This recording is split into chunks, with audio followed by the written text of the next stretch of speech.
عليكم ورحمة الله وبركاته. جرى جرتو سنين جتة أرانت نجا سجنتا OBN رتي ما ترتي سجنتا سنكيسا سجنتا تكا كابني نوتيس رياكت رجوداف عسيتي أرقمني سجنتا لين سنيس سجنتا وهي سجنتا جلالة تجتو سجنتا جلالة سنرا أرانت نمو تن سبونتو محمد isi namni tokko waqtii jaalala yeroo miidhamus yoo miidhes jechuudha. Giseen fi firii ta'ee gisee hedduu takka namatti tola. Amma asirratti isin akka malee firii taatee haasawte jechuudha. Waa'ee jaalala mudannoo isii mudate jechuudha. Waanuma jiraati jaalala keessatti ogeessa jaalalaa ta'eetii miti kan asitti argame garuu achumarratti waan isin amma dura maybe video san tari laalu maltanii achirra meenutis halaallu garummoo emotional hin ta'in asin gisee laaltanii manzaraan teetu akkamii watan daawwitii ni qabdi moo qabdu khajoo ni qabdi mirarii garuu hedduu kiliini malee gartanii hedduu kiliini ni agartalla hedduu kiliini saniif akkana isin fakkaate malee onneen seenaa isii jaalalaa waan isii mudate kan waliin laaltaa isinis nu faana tura. Ani moo habaaba kamaleen jaaladha. Waan mujaalatamu qabu jaalatte. Haasoo keenyatti fufna. Seenaa jaalalaa bareedaa qabdaan see. Bareeda. Jireenyillee walii lama akka jaalalaa kun. Ka jaalalaa kun hedduu ulfaata. Hayyee garuu barraa jetti Oromooniiti. Tanaafuutti seenna. Garuu garraa jettee Oromoonii. Tariigaa namu akka adda adda beeku mala anammoo maksa kana akkinti beeku garuu barraa malee garuu garraa osoo hin ta'in garuu barraadha yoon isin dogongortee giraate akkana sirraa of yoon immoo an dogongorees koomanti magaalaa takkaayis isis kan sirriitti beektan isin akkas jettee garuu asumaanuu sirraa qabaaf jeeti yaada yoon wal biraa taatee isaanaa sirraa naaf sirraa isaa sinummaan. Hanga xumuraatti gaa waan bareedaa haasoitaa jeeti kan yaadu sabboontuun jaalalaan milkooyte moo akkamii tajattu seennu jaalalaatu na qabee dhugaadha. Mucaa tokkoon jaaladde ture hedduun jaaladha isa harkachuuf hedduun natti ulfaate ture baay'ee wareegama hedduu kafaleeti kan wal harkachuu ni danda'e. Mucaan akkamii maal isaa jaalatte mee? Amalli isaa hedduu nama tola. Walitti dhiyaatanii walumatti eega dhiyaatan booda jaalalti irraa si qabte. Guyyaa maal isaa jaalatte gaafii tana gaara guddaa namni wal jaalatus waliif ni deessa.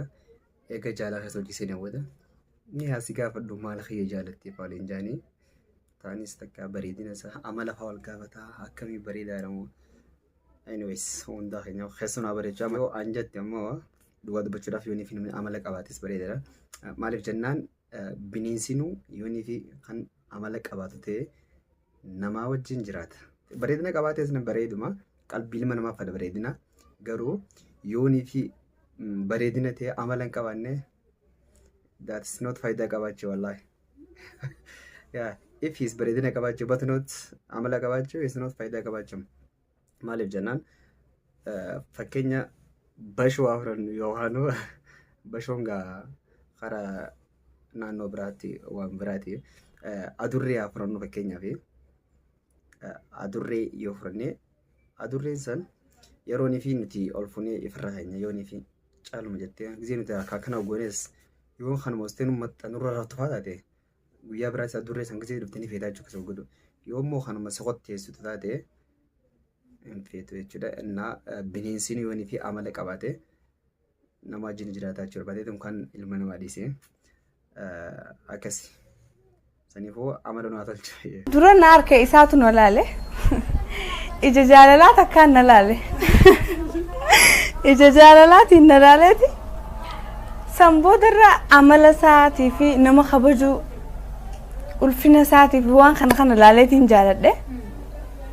Samboodarra bakka itti dhiyaachuun hin sodaadha. Amma biyya teenya keessatti dubartiin jaalaltii qabde.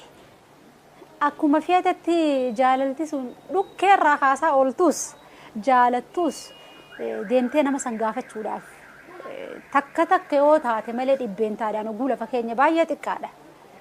Akkasitti dhaqanii nama gaafatanii nama jaalatan san gaafachuudhaaf ni ulfaata. Dhugaadha. Dhugaadha. Asirratti waan takka taniin dubbachuu barbaadu jira. Takkittiin dhala irra guddaa jaalala irratti dhiiraatu irra gaafata. Dhalaan takka amma dura hiriyaatii takka leenumaan gaafadde ati yoonii fi jaalalti si qabde dhiira takka irraa dheeyxee itti ni himtaayi jechuun jaalalti isarraa qabde dheeyxee itti ni himtaayi.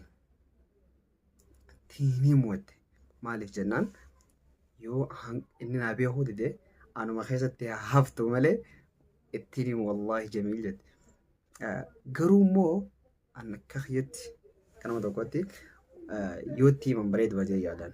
Yoo nama tokko jaalattee maybe aktii isaarraa beekuu malta an akka kiyyatti immaan yoon bakka isaanii si buuses gaafadheetuma deebisan gaarii taatus fudhadhee hamtuu taatus ammoo fayyamuu mana eeyyamuu waan joota akka gaafadhee yoonni fiddee achi booda hangaan jaadanduus ni yaala. Sabooda immoo garaan murtii hin qabne diina abbaatii jaanimi akkasii jechuudha. Doonti qaanfachuu. But if you jaalachoo karaa halaaliin gixxifni aisee ka viidiyoo duraan irratti yoo haftu gixxifni kaa. Amaluma dubartiiti. Dubartiin dhiira takka akka fedhe yoo jaalattellee siin jaaladhan jettuun yoo ta'es aaktumaan itti agarsiifti malee. Aaktiin akka malee itti agarsiisuun ture hin galleef na fakkaatti isaas. Maal fa'aa godhaa turte mee? Bakka gizeen isaa harkee niin sodaadha. Laaluu niin sodaadha. Bakka inni jiru dhaquu hedduun jaaladha. Itti haasa'uus niin sodaadha. Samboodarra gizee hunda isaa harkachuuf maaliin godhe hiriyoota isaatiin saayiba godhadhe. Hiriyoota isaa saayiba godhadheetiin hiriyoota isaatii wajjin bakka inni jiru san dhaqa. Niin fayya gizeen achi dhaqe niin wayyaa gizeen arge. Dhaqee wajjin taa'ee maal jeetiin galee itti haasa'uu niin sodaadha ijaanis laaluu niin sodaadha. Lafaan laala gizeen isa bira jiru ijaan laaluu hin danda'u. Samboodarra galeef na fakkaatti akkaan hin jaaladhu.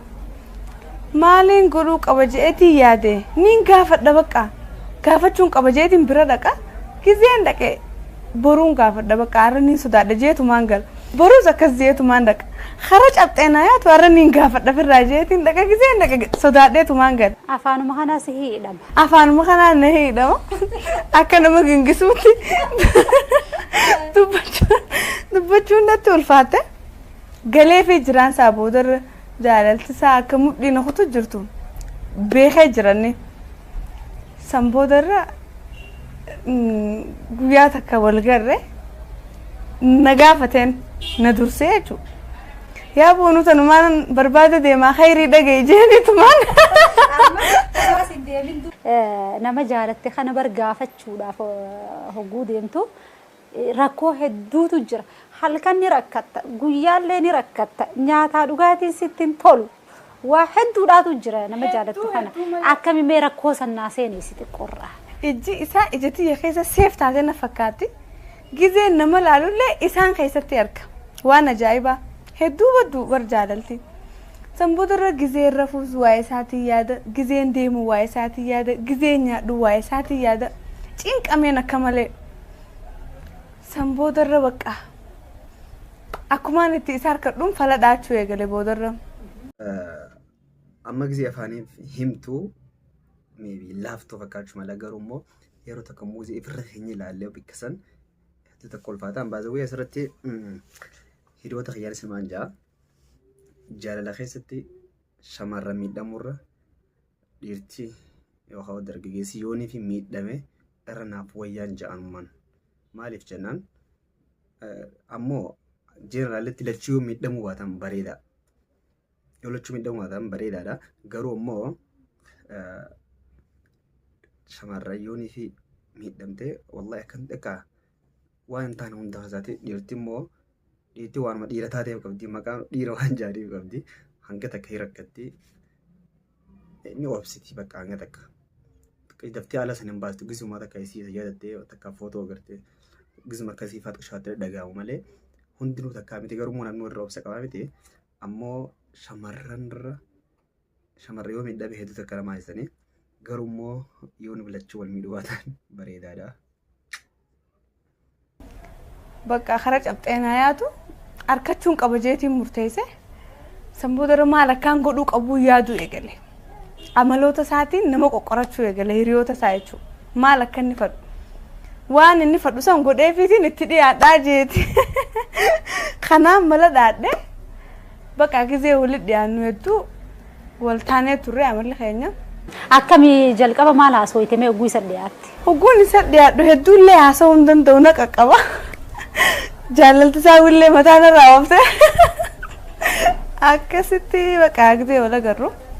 Noormaali wajjumaan haasa'uun osuma jennu jaalala keessa eegalle. Waan bareedaa ture yeroo sanitti. Akkasitti bakka hedduu waan bareedaadha. Hedduun jaaladha anisa. Maal jeetiin siif sanatti ulfaata. Daddeebiin ati daddeebi'aa turte hoome akkami seeneesta daddeebii isa bira daddeebi'aa turte sanii amma nama jaalatu tokko jaalala isaatiin baay'ee rakkatta halkanii fi guyyaan adda wallaaluu takka faageessa mataa nama dhukkubsa waan ta'eef jaalalti. Maaliin godhe seeta? Mucaan itti mul'adhu bakka wal arguun hin qabu jeetiin waluma bira manni keenya gibbiin. Sanboodarra arran dhaqu bakka arra booda bakka inni jirullee hin dhaqu jeetiin.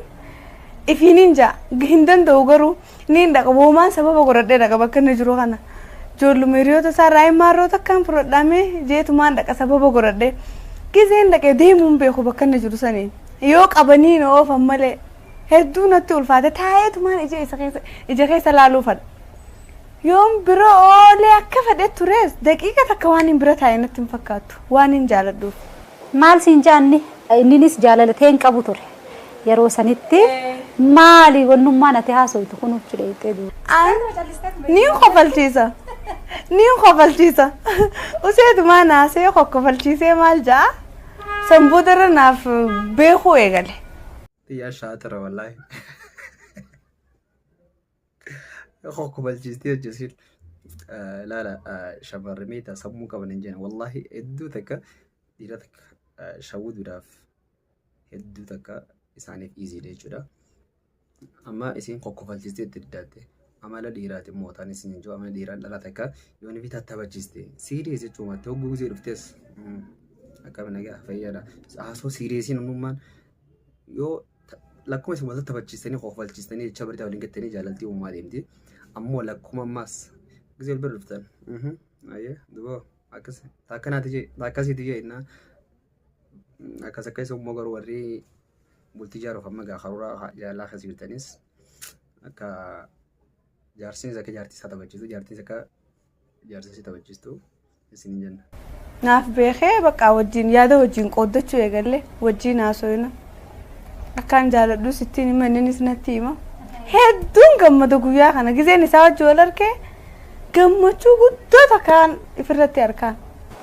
Isa oguu gaafattu sani jalqaba maal jettee mee yaadadhu? Maaliin jeen ture seeta?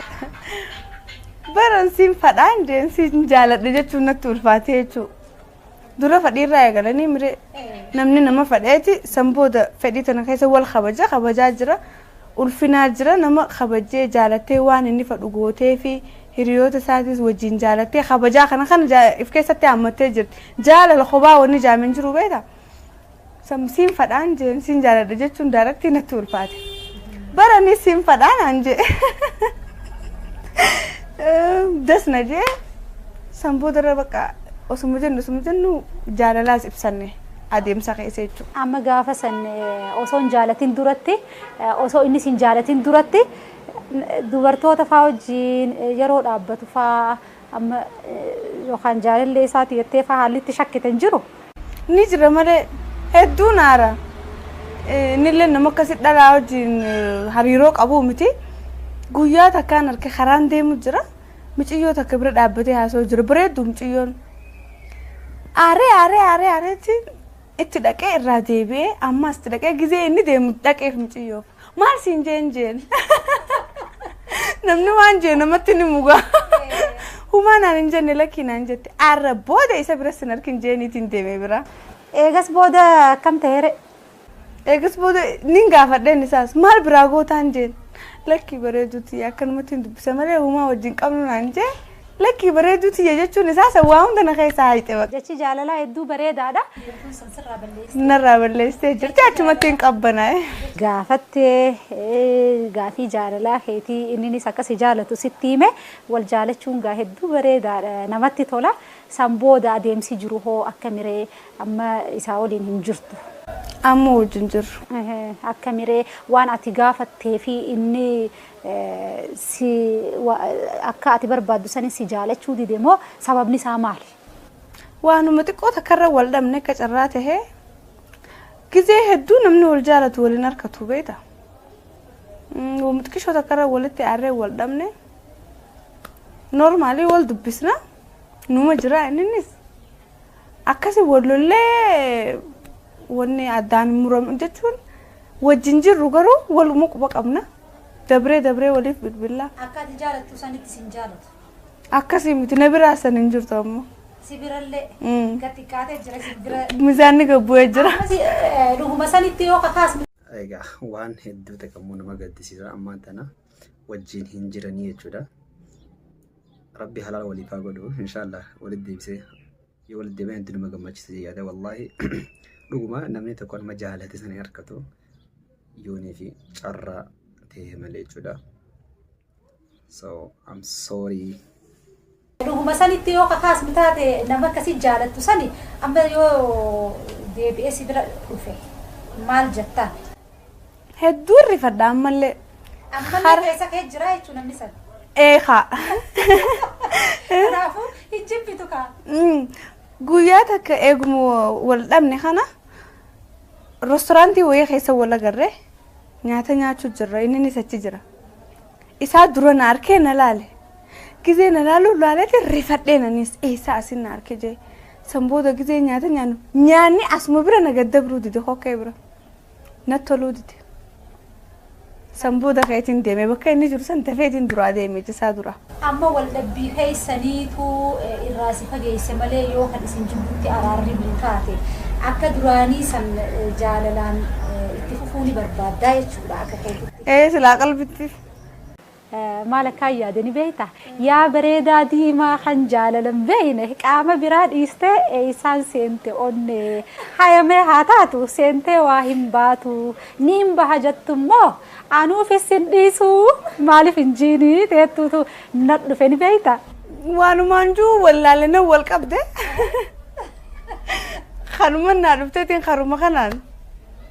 Hedduu ulfaataadha jaalalti waa hedduudha nama gootii miidhaa hedduudha qabdi haan nyaataa dhugaatii isa dhoorkiti haan namarraa adda isa footeeti kophaa isaa taa'a haan immoo nama miila lamaan deemu sanuuhu jaalalleetii yaa dhiiroo jaalallee kiyyaa jeeti itti wal fakkaata faadha. Sabboontuun akka taate as kanne haa. Akkaan hin ta'in hin qabu wani faana. Hedduu ulfaataadha roorroon jaalalaa tun jaalalti gizee nama si qabdee. Hadhattuu si gooti nama agarsi gooti osumaatii waan takka hin ta'in nama agarsi gooti si miite jechuudha akka malee miidhame jaalalaan akka malee harkachuu dhabuu kiyyaabittiin gadda garuu ammallee abdiin muru. Deemtaniis ati qalbiin bira si jira inillee qalbiin wal bira jirtanii wanti walitti isin fiduu isin dhoorke kanaan naagaluu didee bara nama. Yaa bareedaa kiyya barristee maanaan dhufne qilleensa irraanii juunii reefirraa. Moota bira. Yaa bareedaa kiyya barristee maaliif naan dhufne qilleensa irraanii jaanka. Anammallee taanaan jaalaltite. Anuma jirti ni beekanii nuu kana jirtu. Isin lachuu wal feetanii waan inni addaan isin dhoorke kuni ga'an akka manaa galaa jiru kanatti walirraa fagaachuu keessan na fakkaata. Amma yoo dhufe akkam jetta maal si dhaga'ama? Harka lameeniin si madda. Amma waan bareeda haaste harka lameeniidhaan eega simatteefu simannaa kana qopheessuudhaaf immoo ati hara keetiin carraaquu danda'uu qabda. Abbaan tokko amma jaalaltee takko yoo kan laafu ta'e takko immoo itti jabaachuu qabaa miire inni laafeef osoo hin tahin akka hara jaalala keetitti dhufuuf haala mijjeessuu danda'uudha qabda. Seenaan sabboontuu Mahamad tana fakkaatti jaalala keessa dirqama gammachuun isin jirti gaddina isin jirti isin lachuutu agartee jirti san namni jaalate hundinuu numa harkaa jedhee yaada. Garummaa viidiyoo tanarraa egaa wanni naan fidee dhufeef viidiyoo akkuma jechuun laallee waan osoo hin ta'in namummoo waan takka gizima amma viidiyoo tana ilaaluu jirtan warri ilaanga xumura ilaaluu jirtan waa hedduu sammuu keessan keessatti yaadaa deemu jirtan I think akkas jee yaada.